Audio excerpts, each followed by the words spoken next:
Golden State Media Concepts bring you Book Review Podcast, a haven for bookworms of all ages and the widest genres, from mystery to memoirs, romance to comedy, fantasy to sci-fi. If you love to read, this is a podcast for you. It's the Golden State Media Concepts Book Review Podcast.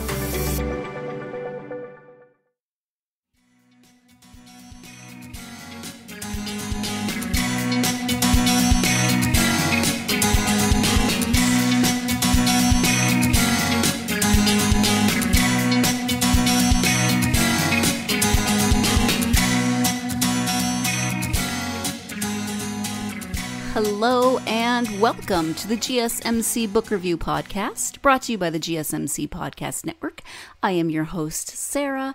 I am in Montana. I am currently sitting in my niece's bedroom doing this podcast. Spoke with the authors last weekend, and now I'm finally able to edit. I've been traveling and doing various things, and so now, like I said, I'm sitting in my niece's bedroom in Montana, and oh my gosh, my sister and brother-in-law sure know how to pick good spots to build their houses because they always find the best views. This one is no different. This is the first time I've been to this house since they moved and built a new house, and just mountains everywhere. Mountains still have snow on them. I love Montana. I'm sure you longtime listeners already know this about me. I love Montana. I love my family. So I'm pretty much in seventh heaven right now, getting to have both. And I've gotten just spoiled rotten by my nieces, which is fun. I feel bad because I'm not spoiling them. But yesterday, my 10-year-old niece chose my outfit and did my hair and painted my nails. She was going to do my makeup, but got distracted and did not do that. That's okay. And then today again, she chose my outfit and did my hair. She said she just loves brushing my hair. It's so soft. I just love brushing her hair. So my hair has been brushed more in the last 2 days than it's been brushed. I mean, it's not like I don't brush it, but wow, she has brushed my hair a lot. At any rate, that is not what I am here to talk about today, but I am here to talk about books. And as I said, last weekend, I spoke with authors Ehsan and Shakil Ahmad. They are brothers. They have written 2 science fiction books in their Wild Sun series. We talked about both. I was sent the second one, which is called Unbound. And let me give you the description of Unbound. Actually, first, let me give you the description of Wild Sun, because it makes sense to start at the beginning of the series. So that description is as follows. On a world enslaved, the last embers of hope are fading into an unrelenting darkness. Conquered and broken, the natives are forced to ravage their own lush planet of its natural resources, all for the glory of a mysterious empire they've never seen and barely comprehend. But not all light is lost. In the heart of one young woman alone, the gods have set a flame that cannot be extinguished. Sarin remains as fierce and unyielding as the planet itself, and her chance to strike is fast approaching. Above the skies of her home world, soldiers in the Empire are welcoming their new civilian commander, a vicious nobleman blinded by hidden ambitions. When the new face of darkness turns its eyes on Sarin, the fate of countless worlds will change forever. And so that, I really emphasized that forever at the end, didn't I? So that is the description of Wild Sun. That is the first book in the Wild Sun series. The second is called Unbound, and I'll give you the description of that a little later on in the podcast. What I like about, I like a lot of things about the series. I like that it is told not just from Sarin's point of view, but also from a character named Sonus, and that evil overlord, as if you want to put it that way, Count Talazir, and so it's told from his perspective as well. So you get multiple POVs from these different characters, and so you not only get the enslaved point of view from Sarin and Sonus, but then you get a point of view from the Empire as well, and that's not often the case. And so it's not to make you try to sympathize or empathize, with one side over the other, but maybe try to understand what's going on from both points of view, which isn't always the way books happen. And so I appreciated that Shakil and Ehsan took the time to write it from different points of view and to give those different perspectives so that we as the readers get a more full understanding, a clearer view of the story in general, because of course it is science fiction. It takes place on a different planet. There's a whole different world that we are inhabiting, and so to understand several different viewpoints of that world and what is happening on that world, I think is really helpful. So let's go ahead now and turn to the interview so the Ahmad brothers can tell you more about their story, their inspiration for the story, writing together, etc. So here is the interview with Ehsan and Shakil Ahmad about their Wild Sun series. Ehsan and Shakil, welcome to the podcast. Thanks for having us. Thanks, Sarah. It's great to be here. Yeah, I'm very happy to have you both with me. We are going to talk about your Wild Sun series. Before we get to the books, though, if you want to share a little bit about yourselves, that would be great. And you can do that, individually as a team, however you want to do that. I'll kind of take the reins and I'll just hand it off to Ehsan. So Ehsan and I both live in Brooklyn, New York. We happen to be also both born in Queens, but we weren't really raised there. Raised in the Northeast, the Philadelphia area, and then we kind of came back to New York in the past, decade or so. And son of Pakistani immigrants that came here about 40 years ago to Jackson Heights, and as it pertains to me specifically, we're both not classically trained writers, and perhaps we'll get into the story about how we even came to create the Wild Sun kind of universe at this point. But we had a huge kind of affection for film in particular, and Ehsan has more of a kind of like art background that he'll get into. I kind of have a background in the social sciences with a degree in psychology, and always fascinated by generally the kind of this grand human experiment that's playing out before us. And I think storytelling is one of the best tools to try and kind of figure out all of that. I know that's kind of a weird intro to myself. Ehsan, I'll hand it off to you for your end of things. No, I mean, it's, I think, about right from a general perspective. We've just always been interested in storytelling. That's what got us into writing. We're brothers, obviously, if you didn't detect that already. And I think that helped us develop a shorthand to be able to work together. I think probably early on, it would have been difficult for us to collaborate because, we were kind of finding ourselves and our own identities. In how, our sort of the distinct lives we were carving out. But later in our 20s, we started to get a little bit more mature about creation and creating something, and then got a little smarter about how to work together and utilize our overlapping interest and shared history to be able to create, something unique creatively. And that turned into the Wild Sun series. So I think that's a relatively decent overview. Are we missing something pretty glaring here, Sarah, that you think we should mention? Really, it's up to you, whatever you want to share. I'll just ask, who's older? Oh, that's me. So I'm Ehsan, and I'd be older by only about a year and a half. But in terms of wisdom, I'm probably like a couple of decades beyond Shakil, Right. Don't appreciate that. Oh my goodness. Okay, so what I received was the second book of the Wild Sun series, Unbound, but it doesn't make sense to start there. So let's start with the series as a whole. Can you give an overview of the series and the universe that it's set in? Yes, I'll let you take the first attempt at that. Sure. So the Wild Sun series begins with, so I should, just talk a little bit about how it's told. So each of the Wild Sun books is told from the perspective of three different characters.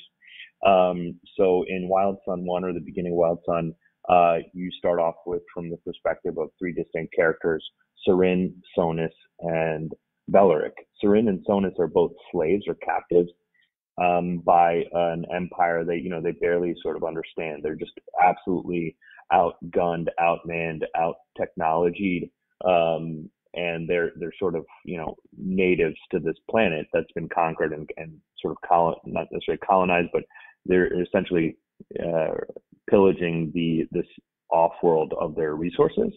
And so it's a very bleak existence for the slaves on the actual planet at that point. But there is just still this sort of glimmer of hope that they can, be freed potentially in some of the locals. And Surin is one of those people who really, she's part of a tribe called the Akobi, which come from the great forest within Corvos. The Corvos is the planet that's been conquered. So she really yearns to get back to that life. And then Sonus is an engineer that was in more of a city civilization type environment, more like in the industrial age of their growth and trajectory on the planet. And he, had a life there, and he also longs to get to that, but is very much making do or trying to make peace with his existence, just from a rational perspective, trying to understand that maybe this will end eventually.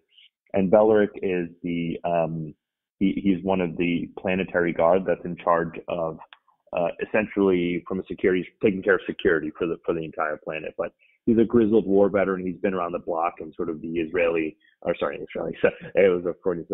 Vitari Empire. And so he's just basically trying to make do, trying to serve out the rest of his term on this sort of mission to just take resources off this planet. So it's very seemingly routine aspect of the Vitari military. The Vitari military. So the story basically plays out in, I won't say how it plays out per se, but each of these unique story arcs all intertwine to come to basically fruition by the end of book one. But what am I missing here, Shaq, on an overview?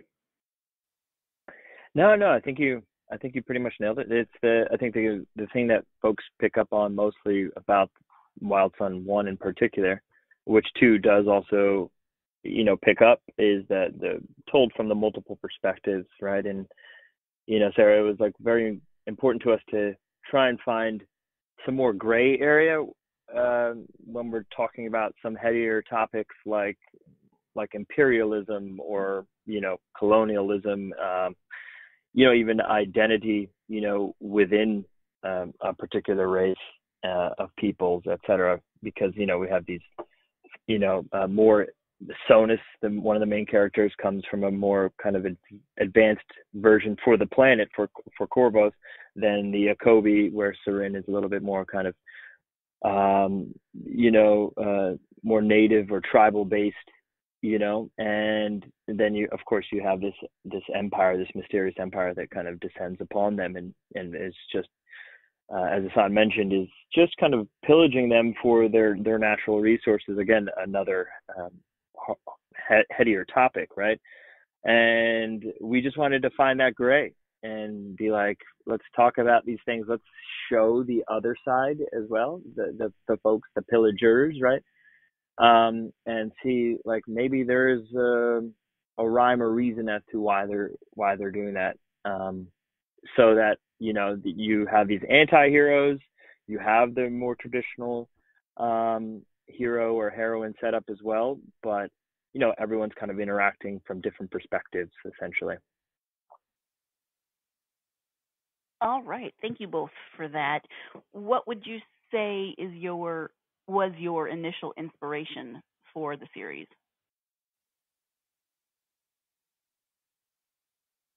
So you want to grab that one? Sure, yeah. So I would say we're very enamored by the story of Jeanne d'Arc, or Joan of Arc. That was, I think,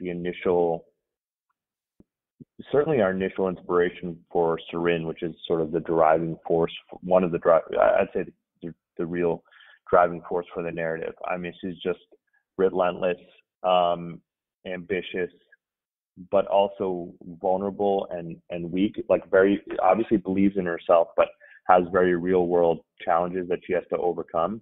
And if you can imagine from Joan of Arc, I mean, basically this nobody from a small town to go ultimately to lead the French military at a time where it was completely paternalistic and it defies imagination for that sort of ascent to occur. But really throughout herself, always feeling and believing that could occur, just was extremely compelling. And then to do that from the perspective of a spiritual drive or some sort of abstract spiritual motivation to make that ascent was just really always gripping to us. So the question became what can we sort of get that ethos and apply it to a character and put her in perhaps even more dire circumstance. We're really all about putting our characters to the test. So in all of the arcs, while we understand there are certain tropes that are very difficult to avoid, we wanted to make sure that every single character feels real and grounded, and that we're not kind of drifting too far out into kind of a tropey sort of sci-fi plot. And this is really about the characters involved here. And Joan of Arc was just a great inspiration in that way. But who else am I missing, Shaq? I mean, again, in terms of like inspiration wise, again, it goes to like a kind of a broader language of like storytelling and how we kind of came to it. I think we liked the Joan of Arc's story in particular because, as Ehsan mentioned, it's like the steepest mountain for anyone to like go from small village to leader of an empire to a certain extent, and with so much influence. Again, there's a bit of zealotry mixed in, and undeterred, like just singular vision. And I just think I always often wonder, like, how do we come to like appreciate these stories, or why do we like these stories? I think it has something to do with being kind of outsiders, having grown up, first generation immigrants, kind of outside looking in on American culture early on, and then obviously, I don't know if this is a bad word or a good word, but assimilating right into that culture by virtue of the arts in particular. And it has firstly taught me how important, art and storytelling is in general, right? And everyone has different versions of it, but they're more or less all very similar. Like the hero's journey is nothing new. It's inspiring, and there's a reason why underdogs persist. But the kind of more raw elements of the story, like why do we want our Surin in particular to just go through an incredible amount of turmoil, and why do we want to see her persevere? I think it has something to do with like kind of our own individual stories. But at the same time, there's these like flashes or arcs of not fantasy, but the implementation of like there's a god of battle that you come across early on, or at least the reference to the god of battle, Ikala, from Surin in an earlier chapter, frankly, the first chapter, right? And why we decided to infuse the story beyond just these real elements is I think some of the larger kind of more mystical pieces of it are also as kind of like exciting to us because partially of we were raised around religion, right? And there's this kind of like ethereal notion of existence, right? And always questioning these bigger questions, right? The more existential aspects of why we are here and what is our purpose. So infusing like the day-to-day grind alongside like these larger questions. And again, I Wild Sun really just embodies that. We didn't come into this story trying to tell these particular people's perspectives of, and again, like I said, like of being conquered and going through enslavement. But we're always sifting through as to why, doing some forensics as to why, but I'll kind of like stop talking for a second. That seems like a good point to go take our first break of the podcast. I will say, upon re-listening to parts of this interview, that I really like the way the brothers work together and kind of pass the questions back and forth to each other. You can see that they work really well together, and maybe they're just on their best podcast behavior, but it's nice that they do that. Like I said, working with my brother, I love my brother dearly. We would not work well together. I don't know if we're too different or we're too similar, or maybe it's both at the same time, but we are sarcastic and sarcastic. I'm not sure it works so well. At any rate, let's go ahead and take our first break. When we come back, we'll be talking more about putting characters in stressful situations, because that's what makes good books. Stay tuned. You're listening to the GSMC Book Review Podcast, and I'll be right back. GSMC Beauty Tips Podcast gives you advice on everything from hair to fashion to skincare products. We'll talk about the latest trends in makeup, hairstyles, and anti-aging remedies. And we'll cover all of the newest fashion trends. If you have an interest in or questions about the beauty trends that might work best for you, the Golden State Media Concepts Beauty Tips Podcast has got you covered. Download the GSMC Beauty Tips Podcast on iTunes, Stitcher, SoundCloud, Google Play, or anywhere you find podcasts. Just type GSMC in the search bar.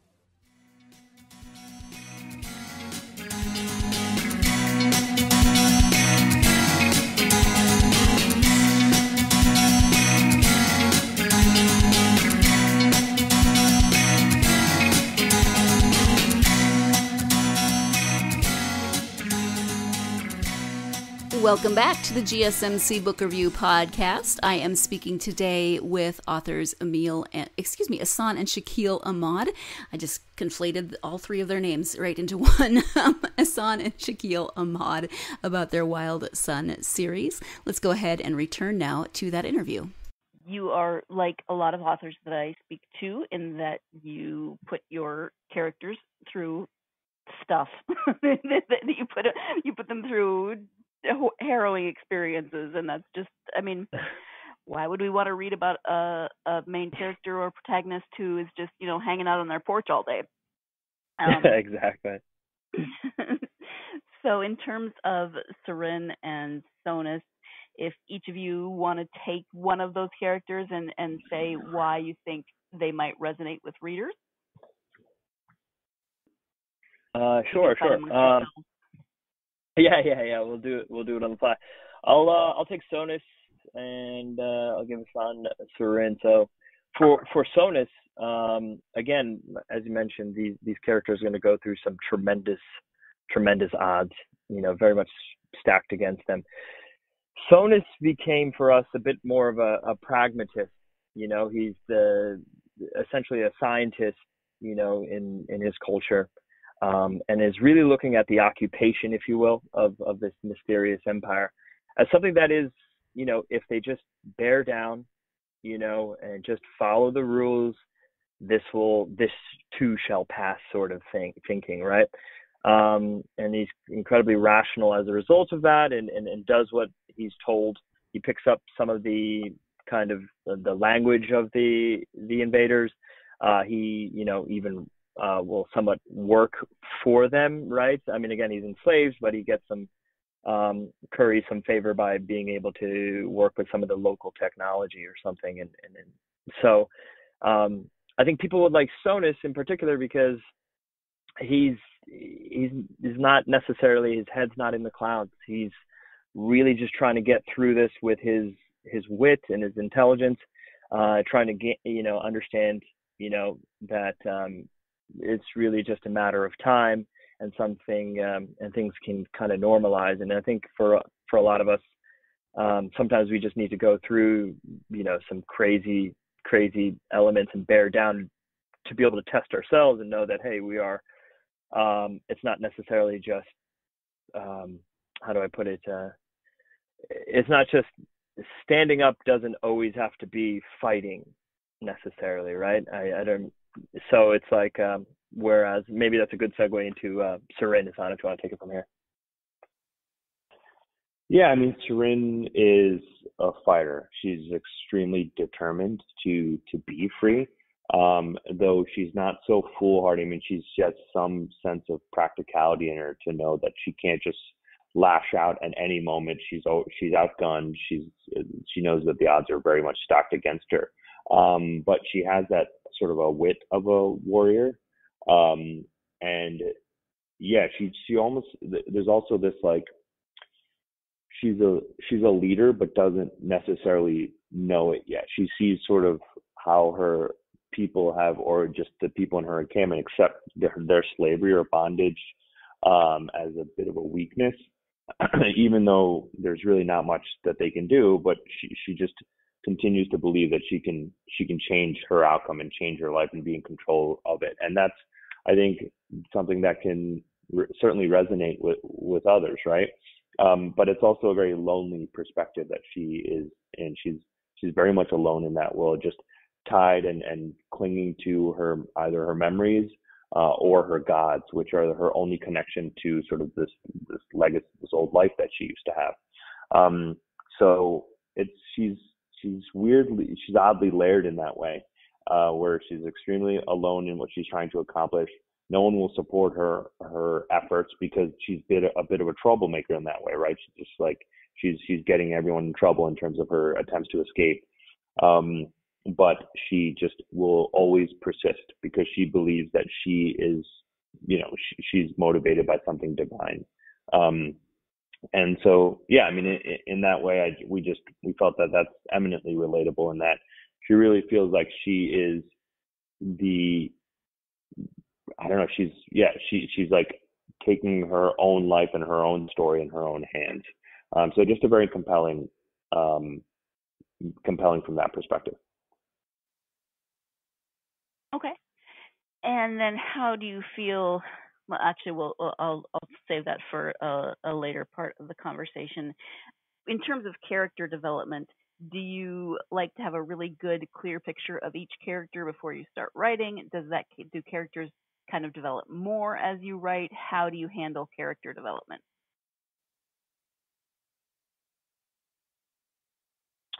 Yeah, I mean, we're big on like scaffolding, and we assign basically, like, one of our methods I'll go through, like we basically start off with describing each of the characters in 5 words, like basically, simplify it down to 5 words to start. And then we build on those 5 words into, a bit of a history for each one. So we will write an individual history. We'll write a history of the entire world. Then we'll put some context to their existence in that world, in that environment. And then we really just always start to, so we'll basically take the marble out of the mountain in terms of the world we're creating, and then chip away at each of the characters to continue to understand them and not necessarily define them, but you define them to a degree to get started writing, because then they set about creating their own definition and their own identities that way, right? So an interesting point is when we jumped from book 1 to book 2, it was a lot harder to tell the characters what we wanted them to be, because they now had a bit of their own agency based on the decisions they had made in the previous narrative. So you're not to say that you're boxed in that way, but you're listening more so than telling what a character to be. So yeah, but we do a heavy bit of prep. I mean, we're just like Shakil mentioned, we didn't know what we were doing to begin with, so we just prioritized trying to develop as much of a backstory and understanding of our characters before we set pen to page on the first book. Also, in terms of world building, because you do have a new world to us, how much world building did you do before you started writing?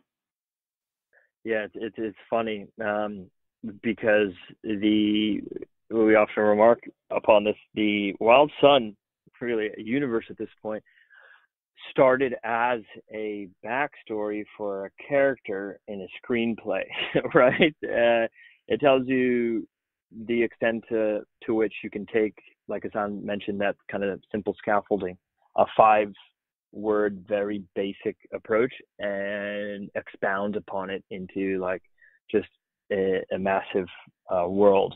So when we came to the world building, we were working on a screenplay, and one of the backstories ended up on the planet of Corvus. And again, actually, the screenplay was set on Earth, you know, so this is kind of like an interstellar thing. And then Corvus was developed, but it was in particular, we started with the idea of Sonus and like enslaved in a camp, and trying to figure out his surroundings. And then when we looked at larger pieces of Corvus, we wanted multiple factions across that, you know, so there wasn't just us against them, right? That black-white kind of contrast insofar as the storytelling aspect of it. It would be like, hey, there's multiple factions on Corvus, plus there's this invading kind of force that's coming along. So it's not going to be as simple as like pushing against that force. And then when it came to some of the more basic elements, like this is going to be an advanced, you know, invading force naturally, right? Coming to someone who's, you know, less advanced, but in their own eyes, like meaning Sonus and Seren specifically, they were happy living their versions of their world.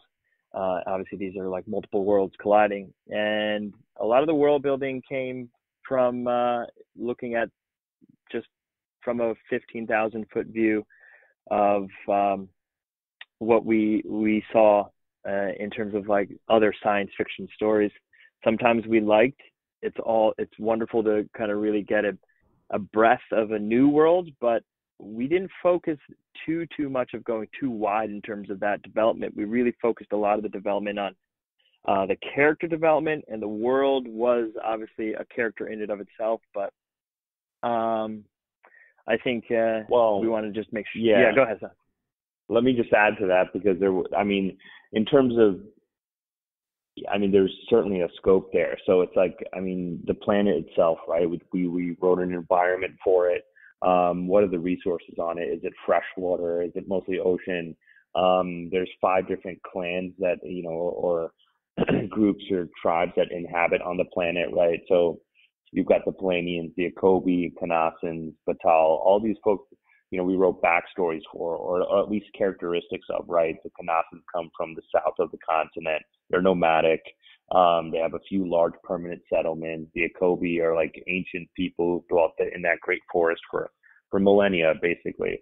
And then we just wrote all of these aspects of all the different inhabiting tribes and civilizations, how they interact and connect with each other, because all the characters were born out of that history. So there's a rich kind of historical fiction that we've written around before, that the characters lived in before they lived in our story. And the same thing we did for the Vitar. So rather than make our villains one-dimensional, or villains, so to speak, but antagonists one-dimensional, we wrote about what are the struggles on the Vitari planet, what's the hierarchy there, what's the social strata, how do they get ahead?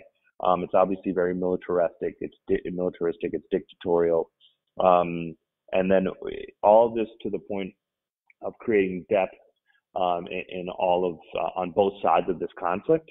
And then that leads up to the backstory for the invasion. So there was an invasion on the planet, obviously. And how did each of these groups have to deal with that? Or what did they go throughout that invasion?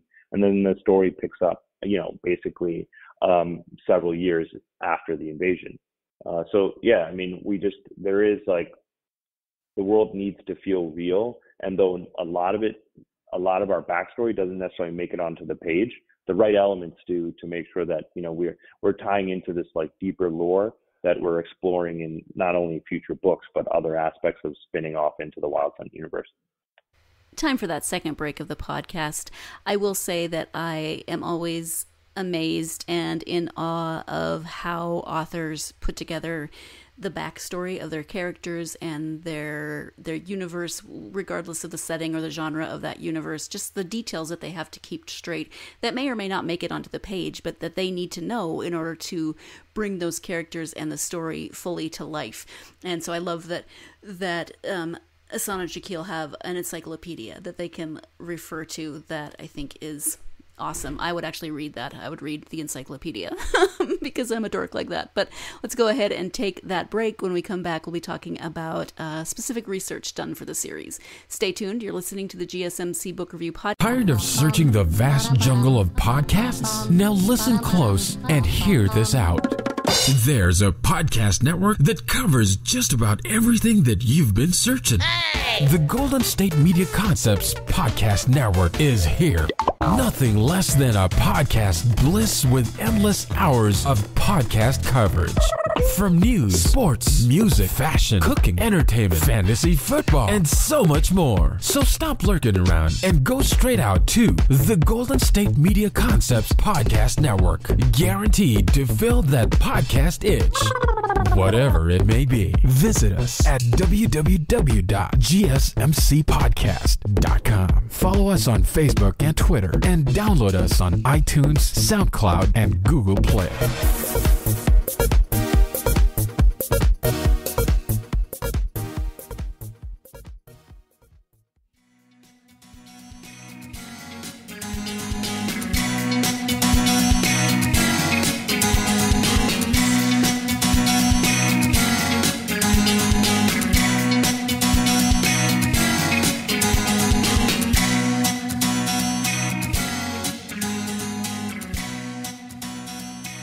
Welcome back to the GSMC Book Review Podcast. I am speaking today with authors Shakil and Ahmad about their their Wild Sun series. I want to apologize for any background noise you may hear. I am, as you know, not in my normal studio. I am in my niece's bedroom, in my 15-year-old niece's bedroom, and the 10-year-old niece apparently has not yet learned not to slam doors on a regular basis. So she just went in and out of the bathroom like 6 times and slammed the door each time. So my apologies for that. But she's just so cute. I can't hold it against her. At any rate, let's go ahead and get back to the interview. Then in terms of research, what kinds of research did you do? Because it is science fiction. So, it's not... Like with fantasy, you have a little more leeway sometimes with magic, but with science fiction, the science needs to be there to a certain extent. So what kinds of research did you do for the series?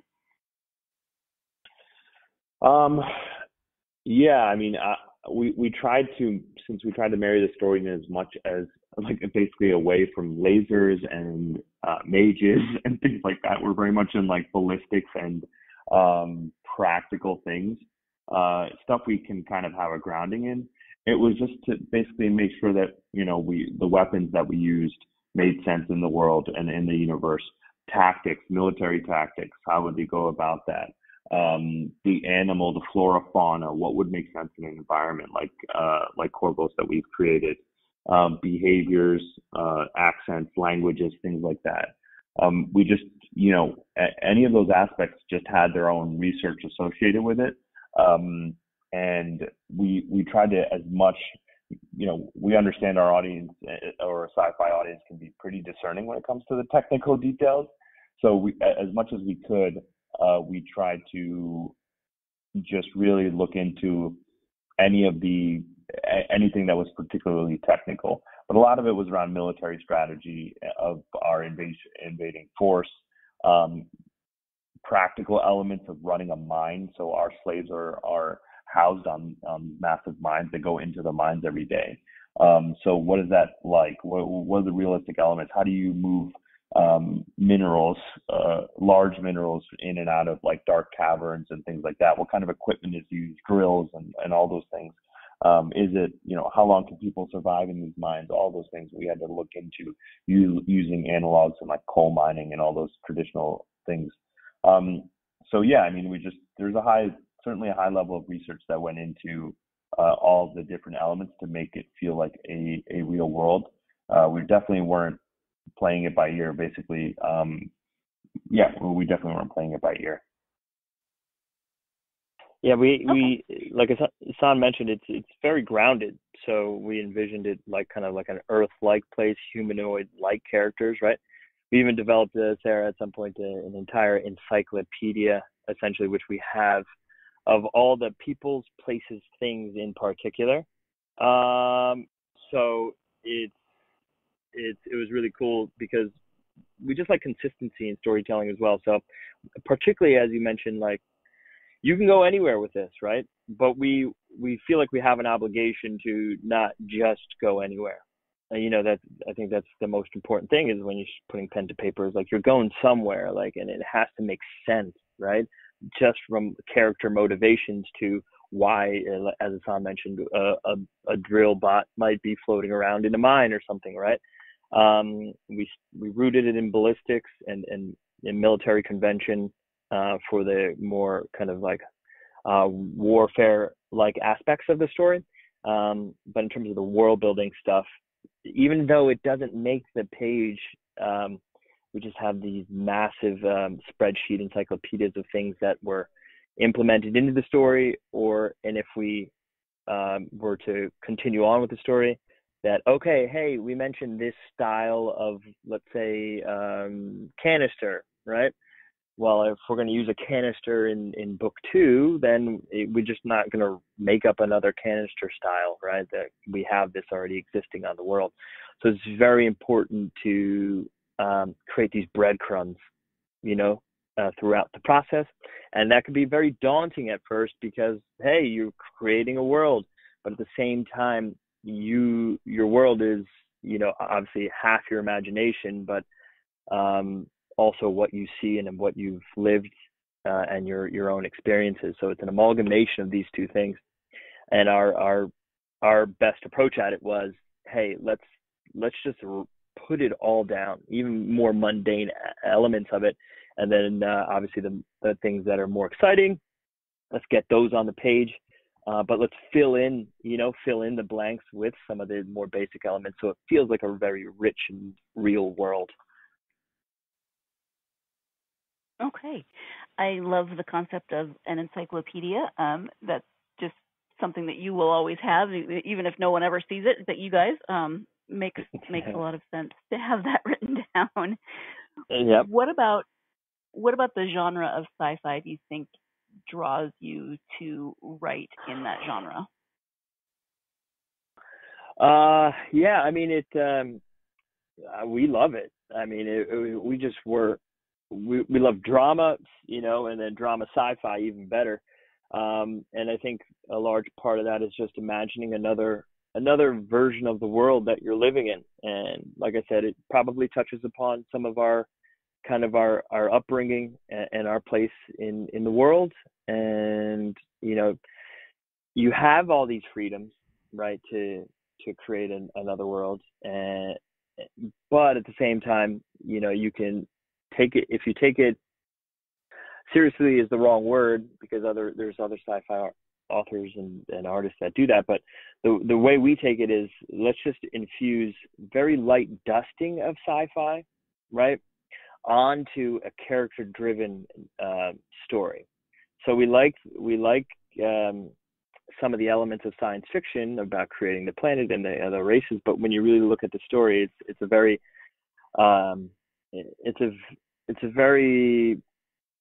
common story insofar as it's been told throughout all of human civilization, right? This kind of impossible odds hero's journey, enslavement, collision of different civilizations, and just lightly dusting, some of the sci-fi elements onto it so that we can play on, as Ehsan often will put it, some of these more tectonic shifts of what's happening in our world, right? We touch on those, like Ehsan mentioned, some of the we have factions obviously on Corvos, but then we have the families on Vitar, some of the clans, if you will, that we built out that allow us to kind of play in the sandbox of science fiction, but at the same time really stay down into a character-driven story. So I'll let you kind of like maybe pick that up if you'd like. Yeah, I mean, science fiction in general just is to us, or to me certainly, equals freedom. I mean, we can tackle pretty complex issues, political issues, third rail issues, things like colonization, empire, slavery. In terms of, femininity, what that means, what it means to be rational, and how to solve complex problems in like a non-black and white world, right? And in terms of like what's right and wrong. So sci-fi just allows us to create analogs to our real world in a freeing way, which and allows us to say things and do things and write things, and allows our characters a freedom that you wouldn't necessarily have in the real world. So it's not necessarily an escapism type thing, but it's more like just a freedom to express ideas and thoughts in a way that that makes you think, or hopefully makes our readers think and at least consider. But we never get too caught up in that. In terms of the statements we're trying to make, we're not really trying to make a statement. It's more so, can we make these characters feel real? And being able to write in the science fiction genre allows us to sort of suspend some of the limitations that we have writing in, like, let's say, a nonfiction book or something like this. So yeah, I'm obviously a big fan of science fiction and how it allows us to stretch our minds more so than other genres. Okay. Now, moving on to the second book, Unbound, what can you say about that book? It's always fun to talk about series, because you don't want to give too much away from a first book for people who haven't read it, but you do want to talk about the second book. So what can you say about this second book and what's going on with the story and the characters? So the Unbound kind of obviously follows Seren, Sonus, and Valeric through, but we add a different perspective into it to freshen it up a little bit. And I'm trying to say how much Unbound is kind of written into the title, right? Unbound. So we talked about slavery and enforced labor camps, etc. So you can imagine, hey, we're slightly, there's a little more glimmer of hope. That hope, that was a glint, is a little bit more of perhaps a ray of light that's kind of compelling these characters to move forward. So they've had small victories, right? I mean, again, it's very grounded. So you're not just going to overcome some incredibly advanced, empire. So it's the small little things, and that might just be essentially breaking your shackles, essentially, right? It's not necessarily exploding their headquarters or something, their main ship or something to that effect. So it's really just taking it from that little small victory and seeing how they can stay focused and together in one common and united goal of, like, what is this next step to the next small victory? Because, it's these smaller things that often resonate with us the most, because I'm not going to get into it right now with Ehsan, particularly on the line about like Marvel storytelling, but, the odds do not have to always be right. It's save the world to, you have to save the world. It doesn't have to be that. It has to be, I need to get out of, this one particular place to this other place, and how do I do that?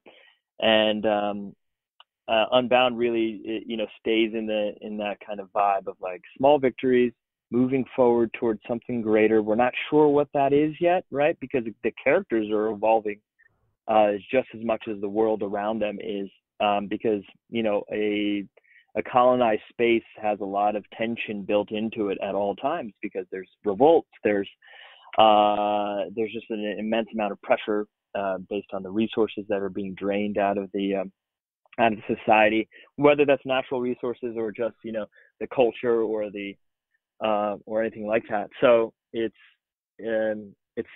just one small step towards something that they're not sure, but you can feel it kind of building towards something larger in scope, which we're excited to continue to build upon, because we were excited. And again, I'm not saying that we're comparing it necessarily, but one of the influences, and it kind of goes back to your previous question, Sarah, like the Matrix, science fiction. But for us, like one of our influences was we come from the generation where the Matrix is a quintessential kind of iconic science fiction film that, in our opinions, right, definitely changed things up a little bit, and told a very tight story, all things considered, in the first one in particular.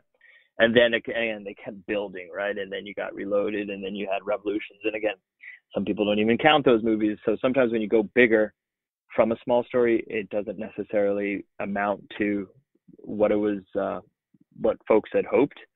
And we're very cognizant of that. And that's why we're trying to stay kind of rooted. But it follows the story of Sarin, Sonus, and the principal characters, and like I said, a fresh perspective or two to show where the kind of like where the struggle is, but it's more of a chase element brought into it, as opposed to, hey, more methodical thinking about how to break away. Like, let's imagine us now on the run, sort of. I don't want to, Ehsan, do you want to chime in there on that? Yeah, I mean, I think you pretty much got quite a bit of it. The only things I would add is that we expound a little bit more on the Batari Empire, what their motivations are, and give a little more detail into how they operate, why they're operating, and sort of what's motivating them to be on Corvos. And also in terms of the dynamics between now Sarin and Sonus in particular, their decision making has now much higher consequence. Obviously, the highest consequence. So they have to work out dynamics both between themselves and sort of their the people they're collaborating with and working with in very, very tense scenarios and situations with limited time to make those decisions. So, and they have like I said, reverberating consequences beyond just themselves at this point. Whereas in book one, it was very much like, everyone was on their solo journey. And in book two, it's very much a dynamic amongst the group. So just a different perspective.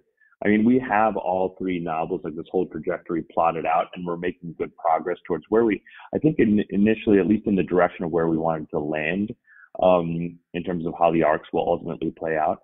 But we've explored, through those dynamics, those group dynamics, we've explored some interesting aspects of each of the characters, which I think are going to be interesting for those folks who really enjoyed book one.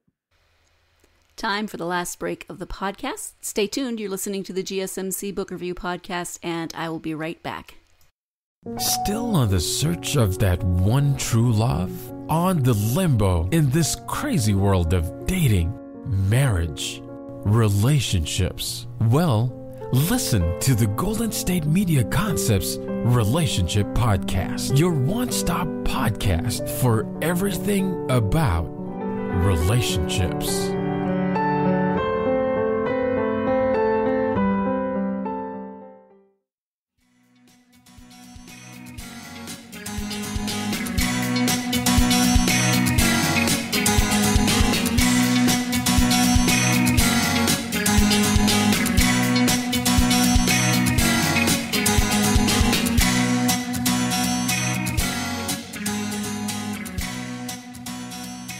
Welcome back to the GSMC Book Review Podcast. As a quick reminder, before the break, we were talking about, the overall arc and the storyline and the number of books in the series, and so that comes into play because of where we pick up, so just so you're not being dropped into the middle of that conversation.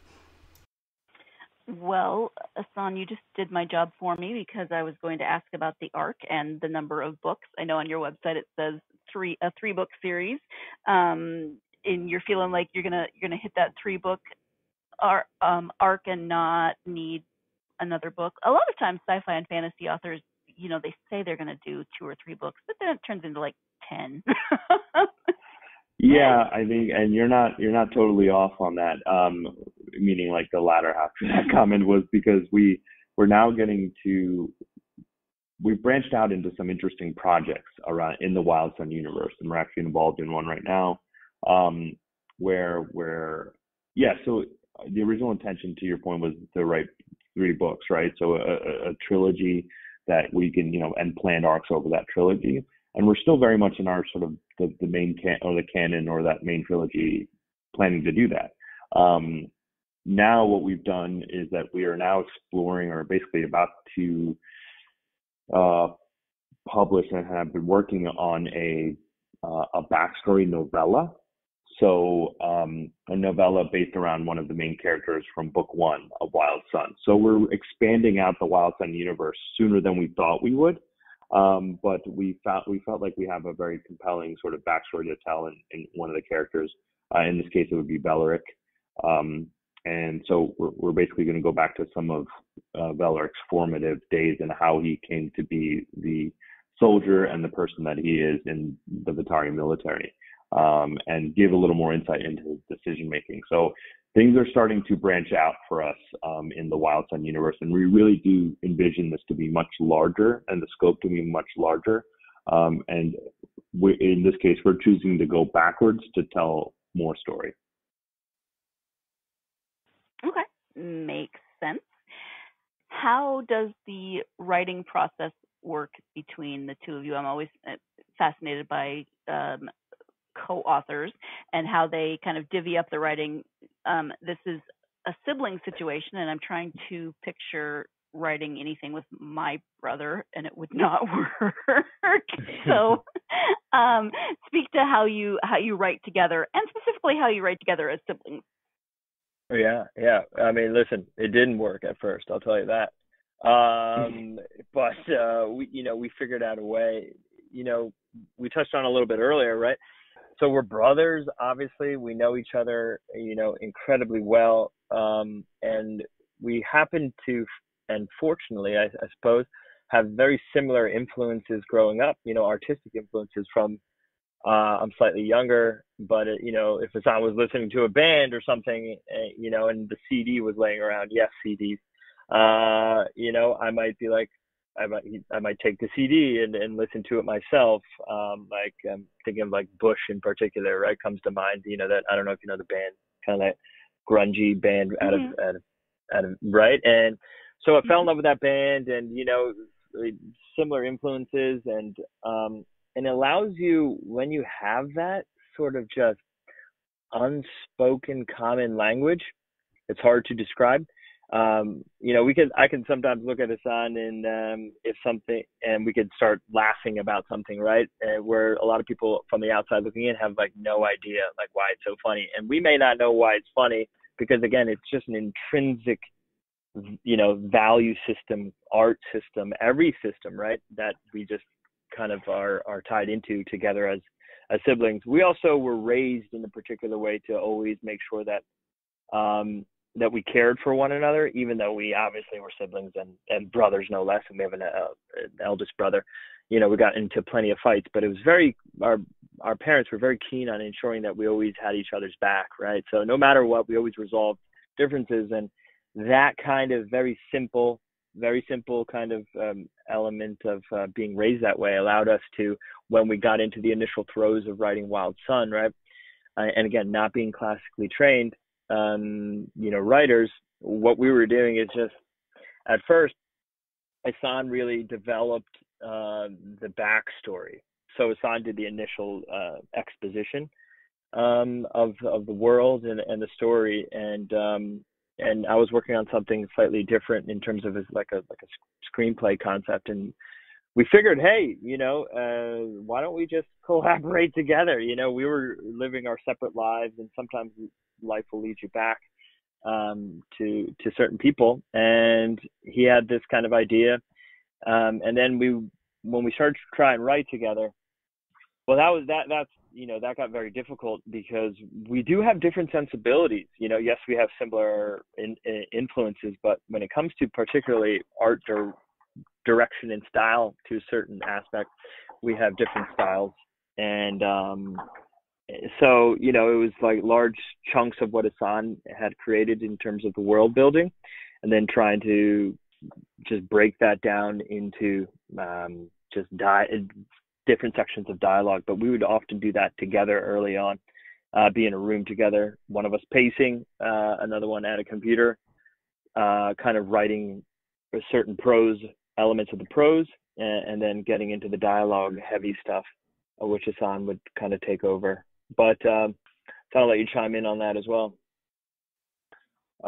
Yeah, I mean, you pretty much got it. It was, I think the key aspect of collaboration in our case was prioritizing alignment as much as we could up front.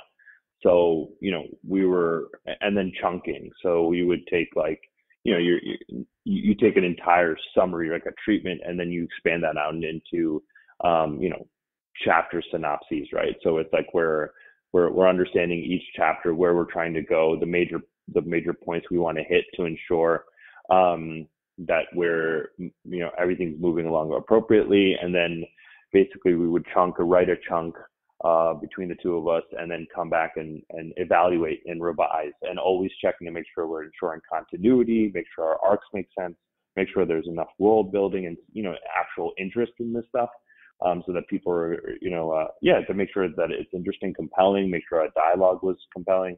And because we were first-time authors, it was almost a benefit, because we're just we're just being extremely careful and ensuring that, what we're writing is actually interesting.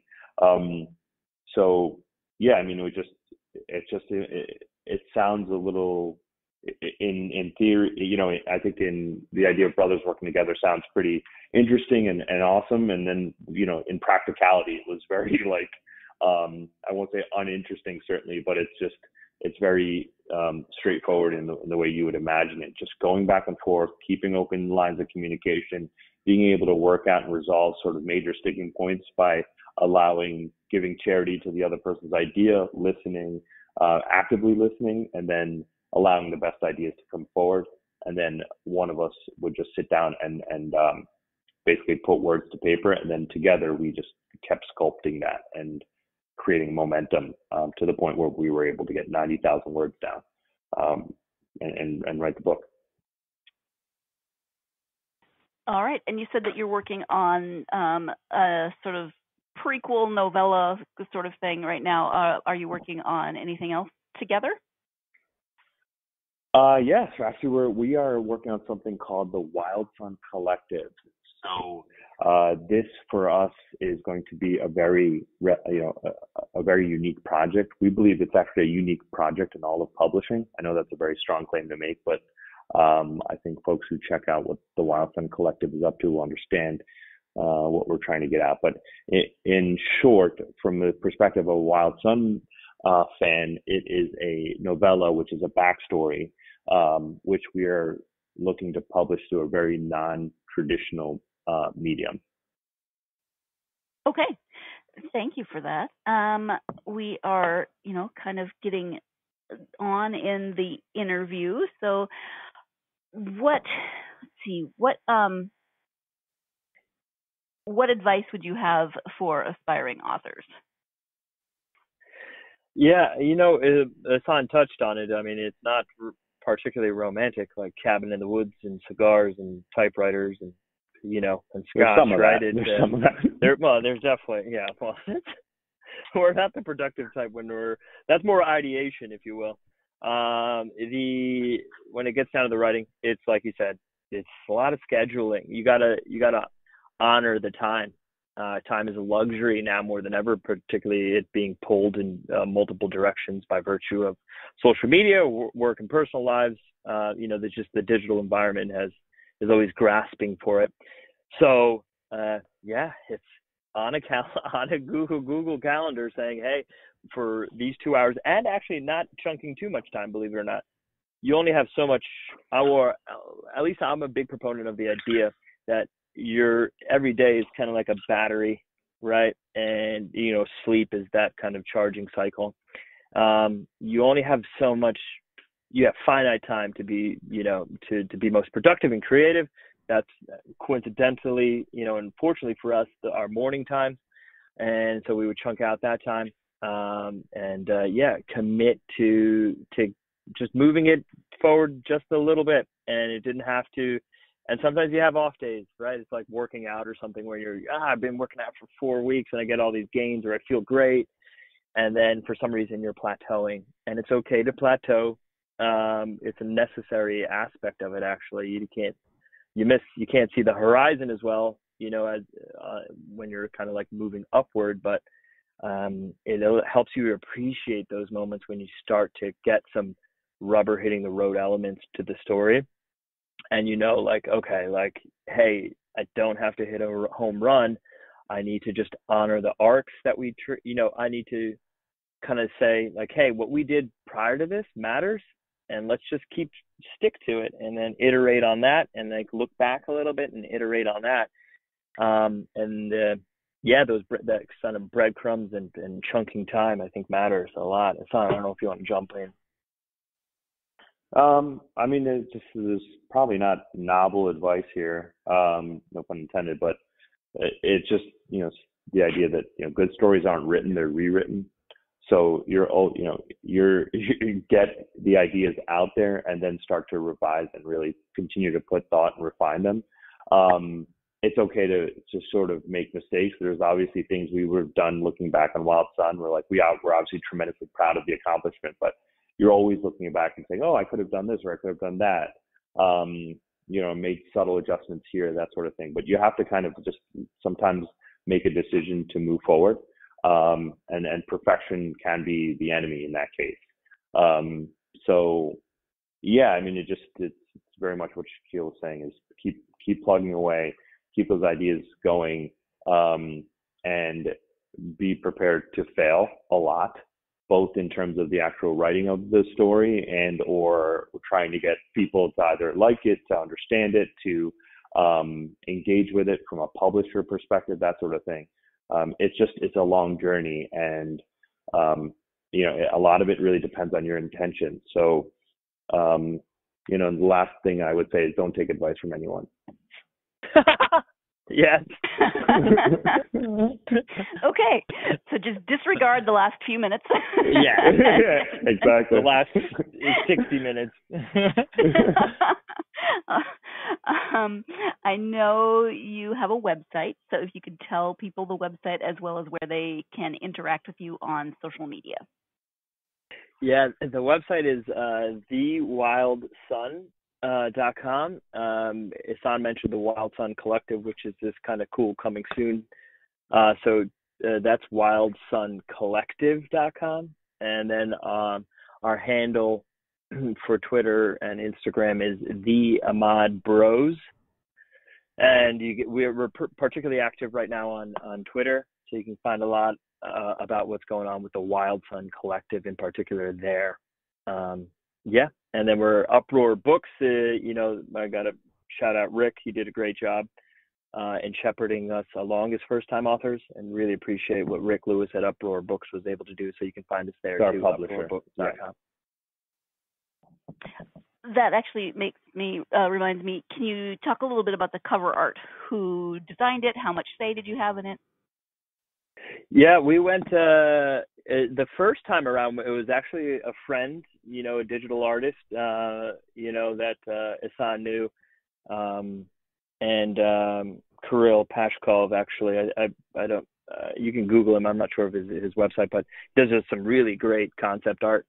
And we went kind of watercolor pastelish vibe for that cover art, and then we teamed up with a publicist at some point, and we're writing a forward for a relaunch of book one, because book two was launched during the pandemic, and so we wanted some extra little freshening up for book one, and we worked with Lance Buckley, lancebuckley.com, great also digital artist that works with authors quite a bit for covers in particular, and he did a great job of envisioning Surin and some of the broader elements of the Wild Sun story. So that's Lance Buckley, and we're actually collaborating with him for something on the Wild Sun Collective as well. So. All right, perfect. Well, we have talked about a variety of things during our time together, but is there anything that we haven't covered that either of you were hoping to be able to highlight or bring up during the interview? Nothing I can think of other than to say thank you for being on the podcast. We're just very excited. We obviously listened to a few episodes prior. Just a real big fan of your Sarah and what you do. So thank you again for letting us on. Well, thank you for that. I really appreciate it. Yeah, I agree. Thank you again for your time. Really appreciate it. And just excited for, what's to come. We got some really, really, really neat stuff coming up with the collective. And I think I'm really just excited. We can't talk too much about it now, but yeah, it's going to be pretty cool. So stay tuned. Yeah, absolutely. And let me know, when new things come out, and if my schedule is, if my schedule allows, I would love to have you back. Oh, awesome. Oh, we'd love that. Yeah, that would be great. Thank you, Sarah. Thank you so much. I really appreciate your time. Well, thank you once again to Ehsan and Shakil for joining me. I mentioned to them that I wish we had done a video aspect of this interview, because I normally just do audio and that works out okay, especially since it's the weekend. Tend to interview in my PJs, but I guess I could still do that. It's only from the shoulders up. But anyway, it would have been nice to see who had been speaking, because it was sometimes not always easy to differentiate who was speaking. And it just would have been nice to see and know who was pausing to take a breath or to keep talking or whatever. But, live and learn. I can do that next time. I really want to thank the Ahmad brothers for joining me for this interview to talk about the Wild Sun series. I love the thoughtfulness that they put into answering all the questions, as well as into their writing and in creating this universe and these characters. You can tell that it's an exercise of love, and that they really enjoy doing it, and that they enjoy doing it together. So very appreciative of that, and appreciative of them for joining me. Again, the first book is called Wild Sun, and the second book is called Unbound. Both are available now, so you can get those and read them together, which is always good. You'll still have to wait for the third one, but you can read the first two together and not have to wait in between, at least for those. And then there is that short story coming up, or novella, so you can read a little bit more about this universe. I hope that you enjoyed this interview. I hope that you will join me again for the next interview, when I will have another returning author coming back. Kim Taylor Blakemore joined me the first time to talk about her novel, The Companion. This time we'll be talking about her new novel, After Alice Fell. So join me for that. Kim's a lot of fun to talk to, and I'm really looking forward to that. If you are a fan of this podcast, please, as I always ask, write a review. Give us a starred review or write a review. Either one helps. We just want to get this podcast out to as many book lovers as possible. You can also follow the podcast on social media. GSMC Book Review on Facebook, Twitter, and Instagram. You can interact with me. You can ask me questions. You can talk about what you're reading. I really love hearing from readers, so please do follow on social media, as well as interact on social media. That would be awesome. I hope you're having a great week. I hope that there is something in this week that has brought you joy, and that the weekend ahead will bring you even more joy. I can already tell you that I have had an infinite amount of joy already in this week, and that will continue as I continue spending time with my family over the next little while as I am home. So I am so very, very blessed to be here with them. I haven't been home in 2 years, so everyone has grown. The 10-year-old is almost as tall as I am. I'm really not thrilled with that. Rude. But the 15-year-old is the shortest of us all, and will continue to be so. So I feel both smug and sad for her. But I'm going to soak up every moment and enjoy it as much as I can. I hope that you have something like that as well. If you do, wonderful, or, but regardless of what you are doing this week or this weekend, I hope that you can find plenty of time to get lost in a good book. Thank you. You've been listening to the Golden State Media Concepts Book Review Podcast, part of the Golden State Media Concepts Podcast Network. You can find this show and others like it at www.GSMC.com. GSMCpodcast.com. Download our podcast on iTunes, Stitcher, SoundCloud, and Google Play. Just type in GSMC to find all the shows from the Golden State Media Concepts Podcast Network. From movies to music, from sports to entertainment, and even weird news. You can also follow us on Twitter and on Facebook. Thank you, and we hope you have enjoyed today's program.